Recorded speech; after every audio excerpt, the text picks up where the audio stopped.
नावा नगर पालिका चुनाव को लेकर सियासी सरगर्मियां तेज हो चुकी हैं। इसी बीच वार्ड नंबर 2 से पार्षद पद की प्रत्याशी के रूप में आशा कुमावत का नाम सामने आया है। आशा कुमावत के साथ समाज सेवी राजेंद्र कुमावत भी लगातार जनसंपर्क और सामाजिक कार्यों के जरिए लोगों के बीच सक्रिय नजर आ रहे हैं। वार्ड के विकास, साफ सफाई, सड़क, नाली और आमजन की समस्याओं को लेकर उनका क्या विजन है, आखिर चुनाव लड़ने के पीछे क्या सोच है और वार्ड की जनता से उनकी सबसे बड़ी उम्मीद क्या है, इन्हीं तमाम सवालों को लेकर आज राजस्थान पंचायती दुनिया की खास मुलाकात होगी आशा कुमावत और समाज सेवी राजेंद्र कुमावत के साथ। देखते रहिए राजस्थान पंचायती दुनिया। समाज सेवा से जुड़े हुए हैं और शुरू से इनका परिवार राजनीति में रहा है और तमाम जानकारियों के साथ में आज इनसे हम मिलने के लिए पहुंचे हैं और जानकारियों के मुताबिक जो यहाँ की जो वार्ड की समस्याएं हैं उसके ऊपर हम बात करेंगे।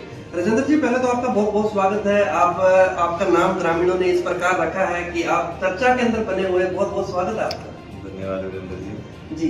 सबसे पहले तो मैं जानना चाहूंगा, वार्ड नंबर 2 की जो जनता है वो आज आपको देख रही है, वो जानना चाहेगी कि कुमावत साहब की राजनीति की शुरुआत कहाँ से होती है? मेरी राजनीति की शुरुआत मेरे परिवार से, मेरे पिताजी पार्षद रहे, मेरे माताजी पार्षद रही, तो उनसे हमारे को मिला कि राजनीति में अपने जनता की सेवा करनी चाहिए, तो उनसे हमने शुरुआत की। जी राजेंद्र जी, जिस तरह से आपने पार्टी की सेवा की, आपके फादर साहब ने पार्टी की लगातार लंबे समय से सेवा करते आ रहे हैं और पार्टी का भी इस बार पूरा मानस देखने को मिल रहा है कि इस बार यहाँ से राजेंद्र जी कुमावत को टिकट की पूरी संभावनाएं हैं और संभावनाओं के साथ में हम जान भी लेते हैं कि राजेंद्र जी को कितना का पता है कि वार्ड की समस्या के ऊपर। राजेंद्र जी, सबसे पहले सबसे बड़ी समस्या क्या लगती है आपको अपने वार्ड के अंदर कि जिसका समाधान करने के लिए आप फिर एक बार चुनावी मैदान के अंदर कूद चुके हैं? ग्राम यहाँ की जो जनता है, वार्ड की जनता है, वो भी आपसे उम्मीद लगा के बैठी है कि अगर इस युवा को यहाँ की बागडोर दी जाए तो ये कुछ बड़ा करके दिखाने का दम रखते हैं। कौन कौन सी योजनाएं हैं?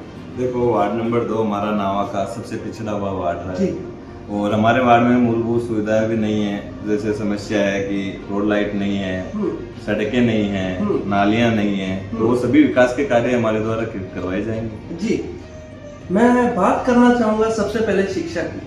राजेंद्र जी कुमावत शिक्षा के प्रति क्या सोच रखते हैं? अपने वार्ड के बच्चों के भविष्य के बारे में क्या सोचते हैं? जो शिक्षा की तो बात यह है कि शिक्षा हमारे द्वारा सबको मिलनी चाहिए और हमारे स्कूल भी 12वीं तक है, उसमें भी जैसे सरकारी स्कूल है वो 12वीं तक है, तो उस महात्मा गांधी स्कूल है जो नावा की वार्ड नंबर 2 में आती है, तो उसमें जैसे 12वीं तक है, उसमें विज्ञान, साइंस और ये आर्ट्स, ये सब्जेक्ट भी लाए जाएंगे। शिक्षा बच्चों के लिए अच्छा भविष्य तैयार करेंगे। जी, यहाँ से महिला सीट बता रहे हैं, मैं महिलाओं के ऊपर भी बात करना चाहूंगा। आपकी धर्मपत्नी भी पढ़े लिखे हैं, यहाँ से काफी अच्छी, उनकी भी अच्छी छवि है, अच्छी पकड़ भी है, आपके फेस वैल्यू के साथ में वो कंधे से कंधा मिला के चलने वाले हैं।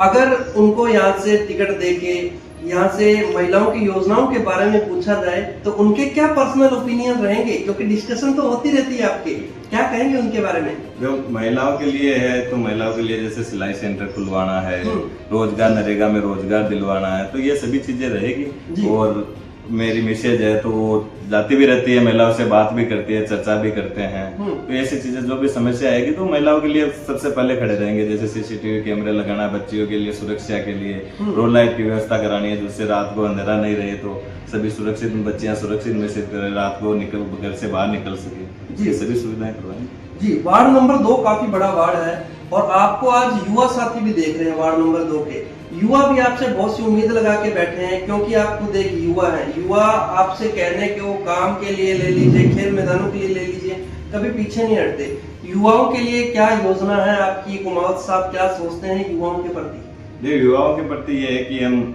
यहाँ खेल स्टेडियम के लिए जमीन आवंटित हो रखी है, तो उसके लिए प्रयास करेंगे कि यहाँ खेल स्टेडियम बने और बच्चों को स्पोर्ट्स में जाने का मौका मिले और खेल कूद की तो होती है। क्या बात है।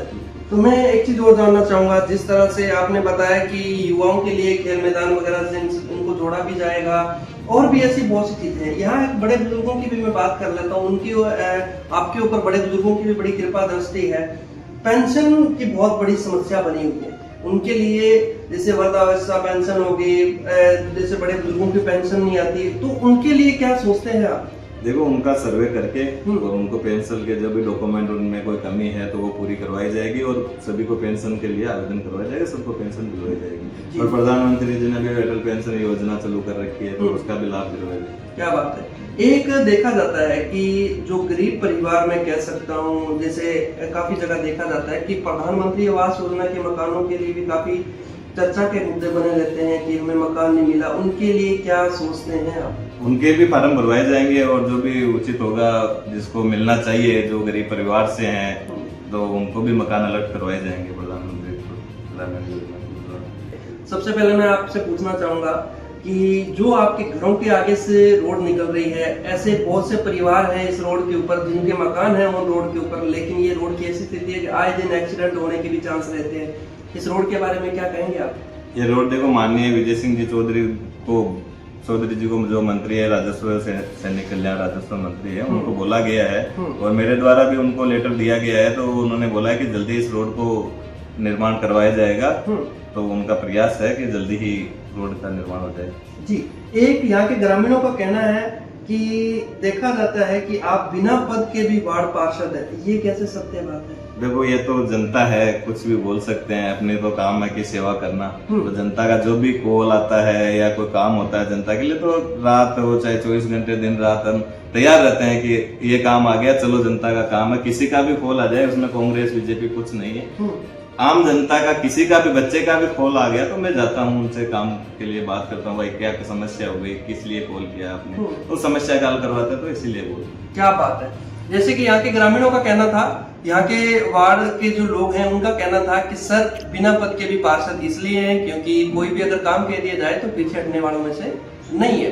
तो मैं और भी जान लेता हूँ राजेंद्र जी कुमावत साहब से, और भी बहुत से ऐसे मुद्दे हैं जिनके ऊपर बात करना बहुत बेहद जरूरी है। जैसे कि काफी ज्यादा सुन रहे हैं, चर्चा के अंदर बने हुए यहाँ के ग्रामीणों का कहना है कि टिकट तो निकाल सकते हैं, कोई बड़ी बात नहीं है, पार्टी भी इनके ऊपर अपना विश्वास दिखा रही है।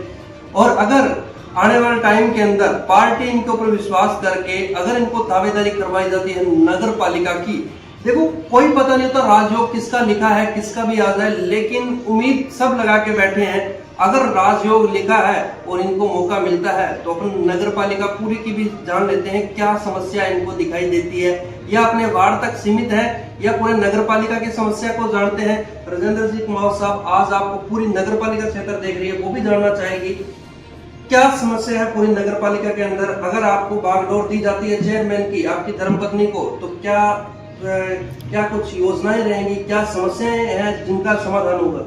देखो सबसे बड़ी समस्या तो हमारे गाँव में सफाई की है, सीवरेज लाइन की है, रोडों की है, रोड लाइट्स की है, सीसीटीवी कैमरे की सुरक्षा की दृष्टि से देखा जाए तो सीसीटीवी कैमरों की दरकार है। तो वो सभी मूलभूत सुविधाएं सभी वार्डों के वार्डवासियों से जानकर और उनसे पूछकर हम उसका समाधान करेंगे। जी, मैं स्थानीय मंत्री के ऊपर भी बात करना चाहूंगा जो नावा से विधायक है, काफी चर्चित नाम है उनका और काफी बड़ा नाम है क्योंकि राजस्थान में राज्य मंत्री भी हैं। विजय सिंह जी चौधरी के बारे में क्या कहना चाहेंगे आप? उनका यहाँ किस प्रकार का इन्वॉल्वमेंट है, कितना उन्होंने काम करवाया है इस क्षेत्र नावा के अंदर, मैं वो भी ऑन कैमरे आपसे जानना चाहूंगा। देखिए माननीय विजय सिंह जी चौधरी जो हमारे नावा से विधायक है और राज्य मंत्री जी भी है, तो उन्होंने नावा के विकास के लिए किसी को ही मना नहीं किया, जो उनके पास जाता है वो कुछ न कुछ लेकर आता ही है। क्या बात है। इतने सरल स्वाभाविक आदमी है। और विकास की बात करें तो नावा में विकास कॉलेजें, नर्सिंग कॉलेज बन रही है तो वही उनकी देन है, उन्होंने अलॉटमेंट करवाया है। राजकीय हॉस्पिटल जो चिकित्सालय है वो नावा के लिए सबसे बड़ी समस्या है, तो उसका भी निर्माण आवटन हो चुकी है, भूमि आवटन हो चुकी है, शिलालेख हो चुका है, तो वो भी उसका भी निर्माण हो जाएगा। और सड़कें हैं तो अभी भी नावा में सबसे ज्यादा सड़कें बनी है, नावा विधानसभा में सबसे ज्यादा सड़कें बनी है, ये तो कहना चाहता हूँ मैं कि उनका ये है कि सड़कें हैं, नालियां हैं और ये सभी बहुत अच्छा काम करवा रहे हैं। जी, अगर मान लीजिए कि आपको जैसे पार्टी यहाँ की दावेदारी करवाती है चेयरमैन की, तो आगे जाके ऐसे कौन कौन से मुद्दे हैं आपको उम्मीद है कि अगर आप विजय सिंह जी को बताएंगे और विजय सिंह जी तुरंत प्रभाव से करवा सकते हैं, उम्मीद है कुछ? देखो विजय सिंह जी ऐसे नेता है कि वो किसी भी काम के लिए मना नहीं करते हैं। क्या बात है। कोई सा भी आप काम लेके चले जाओ, काम लीगल होना चाहिए, वो तुरंत सेक्शन करवाते हैं, वो तुरंत फाइल आगे भेजते हैं। तुरंत काम करवाते हैं, तुरंत पैसा अलॉटमेंट करवाते जी। हैं, चाहे विधायक कोष से ले लो, चाहे सरकार से ले लो, सभी तरीके से वो काम करवाते हैं। जी, यहाँ मैंने एक चीज और देखी है, यहाँ के कुछ लोगों का भी कहना है कि सर हम जिसको पार्षद बनाते हैं वो अपना वार्ड छोड़ के या तो नागौर रहने लग जाते हैं या जयपुर रहने लग जाते हैं, तो अगर आपको मौका दिया जाता है, ऐसा तो नहीं है कि राजेंद्र कुमावत जी भी यहाँ छोड़ के जयपुर निवास करने लग जाएंगे? नहीं नहीं नहीं, ऐसा कुछ नहीं है। देखो मेरे दादाजी, मेरे पिताजी और अभी मैं हूँ तो हम यहीं रह रहे हैं। और 1995 से, जैसे 1995 के चुनाव में मेरी माताजी चुनाव लड़ी थी तो वो भी यहीं रहे थे। 2005 के अंदर भी चुनाव लड़े, तभी यहीं रहे थे, और अब मौका मिला है तो अभी यहीं रहेंगे। क्या बात है, नामा छोड़ के नहीं जाएंगे। क्या बात है सर। जैसे कि ऑन कैमरे के ऊपर ये बात कहनी बहुत बड़ी हो जाती है कि सर जनता तो देखो कह सकती है क्योंकि ये उनका अधिकार भी है, और रही बात इनका एक ही कहना है कि 1995 के अंदर यहाँ से हम रह रहे हैं और कंटिन्यू जनता की सेवा कर रहे हैं, आगे भी हमारा संकल्प है कि हम जनता की ही सेवा करेंगे। एक मेरा सबसे मोस्टली सवाल इनसे रहेगा, ये मेरा हर कैंडिडेट से सवाल रहता है, जानना बेहद जरूरी है, अगर आने वाले समय के अंदर जनता आपको यहाँ से पार्षद बना के आगे जाके दावेदारी करवाती है, पूरे नगर पालिका क्षेत्र का जो बजट आता है उसको आज तक किसी ने सार्वजनिक रूप से जनता के सामने नहीं रखा कि हमारी नगर पालिका में इतना पैसा आया और इतना हमने लगाया और ये रही बैलेंस शीट। अगर ऐसा मौका मिलता है तो क्या राजेंद्र जी कुमावत ये पारदर्शी तरीके से काम कर पाएंगे? बिल्कुल कर पाएंगे, और जनता के सामने रखेंगे कि इतना पैसा आया है, इतना लगा है, इतना पैसा शेष बचा है, ये जनता के बीच में पूरे नावा के बीच में हम रखेंगे। क्या बात है, आशा और उम्मीद करते हैं इसी तरह आप आगे भी निस्वार्थ भाव से जनता की सेवा करते रहेंगे। बिल्कुल करेंगे जी। लास्ट अपील आप क्या करना चाहेंगे? आज आपकी पूरी वार्ड की जनता आपको देख रही है, क्या कहेंगे आप अपने जनता, आपके अपने परिवार से? मैं तो ये कहता हूँ कि देखो अच्छे को मौका मिलना चाहिए, और जो आपकी सेवा करे उसको एक बार मौका दीजिए जी। और काम विकास के लिए मैं वैसे ही तैयार रहता हूँ, तो ये कोई जीत हार तो होती रहती है, लेकिन मैं जीतूंगा तो भी तैयार रहूंगा और हारूंगा तो भी तैयार रहूंगा जी। मैंने देखा कि पार्षद बनने के बाद में सबसे पहले लोग स्कॉर्पियो गाड़ी लेके आते हैं, कुछ कोई महिंद्रा की 7 सीटर लेके आते हैं, लेकिन आपके पास तो पहले से ऑलरेडी है। वो तो देखो पिताजी की देन है और पिताजी के आशीर्वाद से मिली हुई है, तो वो ऐसी कोई बात नहीं है। पैसा कमाने का कोई उद्देश्य नहीं है? नहीं, पैसा कमाने का कोई उद्देश्य नहीं है। भगवान की दया से, बाबा श्याम की दया से पैसा है, ठीक है, और काम चलता है, कोई समस्या है नहीं जी। मेन जो आप आए हैं वो जनता की सिर्फ सेवा रहेगी, जनता की सेवा रहेगी जी। सेवा आप सोचते होंगे कि सेवा बिना पद के भी हो सकती है, लेकिन पद बहुत जरूरी है। अगर आप बड़ा काम करवाओगे तो उसके बीच में एक ही चीज आएगी कि पद होना ही चाहिए, क्योंकि बिना पद के आपकी आवाज कहीं भी नहीं सुनी जाएगी, और पद उसी को मिलना चाहिए जिसके अंदर काबिलियत हो, जनता की सेवा करता हो, जनता के मुद्दों को उठाता हो। और ये चीज सुरेश जी के अंदर आप सब देख चुके होंगे, आपको भी लगता होगा कि कहीं ना कहीं उम्मीदवार है जो वार्ड के अंदर इतनी ज्यादा इनकी आवाज उठ रही है, और आवाज उठ रही है तो जनता जनार्दन है, जनता सब जानती है किसको चुनना है किसको नहीं। आशा और उम्मीद करते हैं कि आपको ये प्रोग्राम अच्छा लगा होगा। राजेंद्र जी, आपने भी मैं 10 मिनट का समय दिया, बहुत बहुत शुक्रिया। धन्यवाद जी। जय हिंद, जय भारत। देखते रहिए राजस्थान पंचायती दुनिया। मैं आपके साथ वीर सिंह। खास मुलाकात के अंदर खास मेहमान थे हमारे साथ राजेंद्र जी कुमावत। कैसे लगे इनके अपने विचार? बने रहिए हमारे साथ। जय हिंद, जय भारत।